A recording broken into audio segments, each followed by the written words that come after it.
Hi, good morning. So, my breakfast for today is eggs. Ito po ay boiled eggs, 7 minutes. So, ito po yung breakfast natin. Since tayo ay nag-cut na ng low carbs, so everyday po yung breakfast ko ay itlog. Kung may avocado, magandang may partner ng avocado. Kaso, hindi na po season ng avocado ngayon, so nahihirapan tayong humanap. Anyways, ayan. So, ito yung kakainin natin. Babalatan ko muna siya.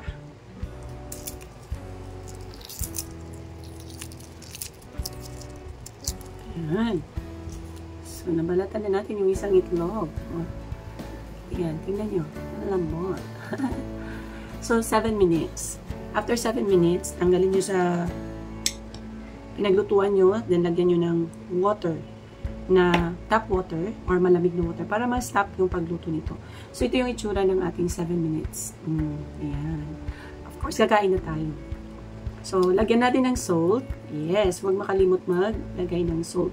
Especially sa mga naglo-low carb at sa mga gustong makontrol yung sugar kagaya ko.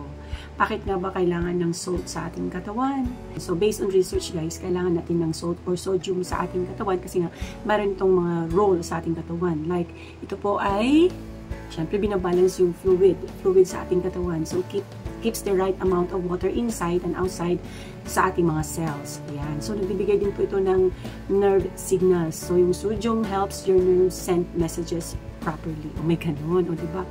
Muscle function. So, including your heart, which is also a muscle. Ayan. So, blood pressure. So, nag-regulate po yun sa ating mga blood pressure. Too little or too much salt can affect it. So, kailangan sa tamang-tamang salt lang. So, sa mga low carbers or diabetic na katulad ko, so, when you cut carbs, your insulin levels go down. And then, it makes your kidney release more sodium and water. So, which can lead to faster loss of salt and electrolytes. Kaya nga yung iba, ng mga naglo-low carb or nagka-cut ng carbs ay umiinom ng electrolytes. That's why many people on low carbs or keto feel headaches, fatigue, dizziness, or muscle cramps at first. So, ito yung mga tinatawag nilang keto flu. Yan. So, yun mga side effects. So, adding a bit more salt or electrolytes-rich food like broth, sea salt, or sugar-free electrolytes drinks. Yan. O, diba? So, sa mga may nagtanong sa akin, pwede ba kumain ng itlog araw-araw? So, ilang nga ba ang pwede natin kainin sa isang araw? Okay? So, as per research din, okay lang kumain daw ng itlog everyday. Pero, syempre, may mga precautions din yan.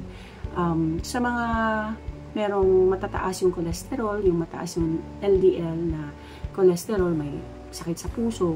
So, limit nyo lang yung pagkain ng itlog. As per research po yan. So, 3 to 6 eggs in a week. Pero sa mga, like sa akin, nagka-cut ng carbs, I can eat 1 to 3 eggs a day. So, mga dalawang itlog lang ang kinakain ko in a day. Minsan, nagdadagdag ako ng isa. Pag gutom ako sa hapon, yun lang, hanggang doon lang. Pero sa mga wala namang problema, they can eat 3 to 5 days. Yung iba, a day yan. Oo. So, depende yan ha. So, as per research nga, basta may mga sakit ka, like sa heart, sa high cholesterol, so, you can limit your eggs. So, sa iba, pwede nga. Sa naglo-low carb at saka sa mga diabetic, eggs are low in carbs and it doesn't spike blood sugar. So, maganda nga ang kumain ng egg para sa ating mga diabetic.